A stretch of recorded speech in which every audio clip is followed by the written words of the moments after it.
শিবগঞ্জে ভ্রাম্যমাণ আদালতে জরিমানা, ইউএনও অফিসের সামনে আখ চাষিদের বিক্ষোভ।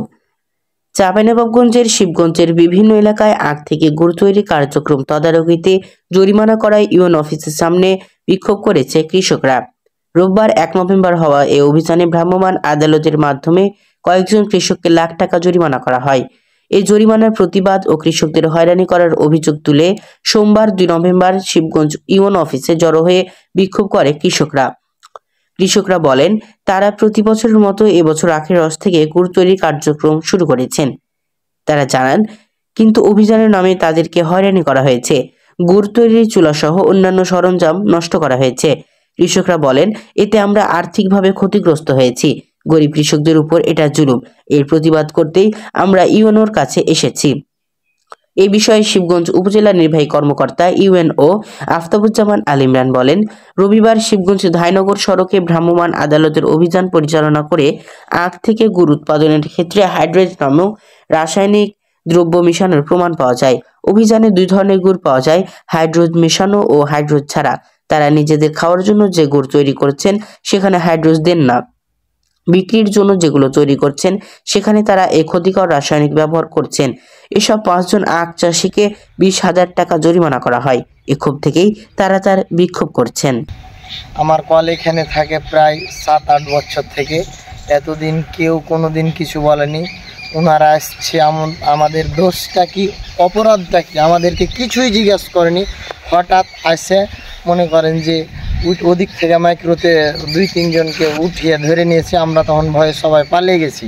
তখন ওনারা কি করেছে, এখানে গুড় ছিল, গুড় বাঁশ ভরে কড়াই দিয়ে উল্টিয়ে ফেলে দিয়েছে নিচে মধুগুলো।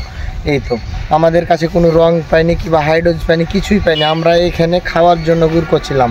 রানীহাটি, ছত্রাকপুর মুদিখানার দোকানে গুড় গালা দিই। ওই যদি প্রমাণ লাই তাও দিব, কার দোকানে, অরুণের দোকানে, খুদ্দুর দোকানে, সব দোকানে দিই, কিছুই পাইনি। আমরা এখানে ছিলাম না, আমরা সবাই ভয়ে চলে গেছি। গুড় উল্টে ফেলে দিলে ওটা গেল, তারপরে আখা ভেঙে ফেলে দিলে, তারপরে মনে হয় ফিতাগুলো কেটে দিলে, মেশিনের ভিতরে বালু ছাই এবং ঢুকিয়ে দিলে। তো যদি আমাদের কোনো দোষ পায় তো আমাদেরকে তো বলবে যে তোমাদেরকে এ কারণে বা এ অপরাধের জন্য তোমাদের এগুলো করা যায়। আমাদেরকে কিছুই বলেনি। হঠাৎ করে আসছে লুটতারাজের মতো মনে করেন যে আমাদের উপর এই অভিযান অন্যায়গুলো করলো। আমরা গরিব মানুষ, আমরা যদি কোনো অপরাধ করে থাকি তাহলে তুমি আমাদেরকে বলবে যে তোমরা এটা করো না, কি ওইটা দিও না, কি এটা দিও না। কোনো কিছুই না জানে হঠাৎ করে আসছে। তাই আমরা এই অপরাধের জন্য ভালোভাবে বিচার চাই। কেন এগুলো করলো? ওখানে গেলাম, ওখানে যে ধরলেন আমরা বাইরে মিছিল করছিলাম কি যে আমাদের কৃষকের যে এতগুলা ক্ষতি করছে, আমাদের সহকারে যারা কৃষক আছে তাদের যে এতগুলা ক্ষতি করছে সেটা আমরা জবাব চাই। যে কেন করলো?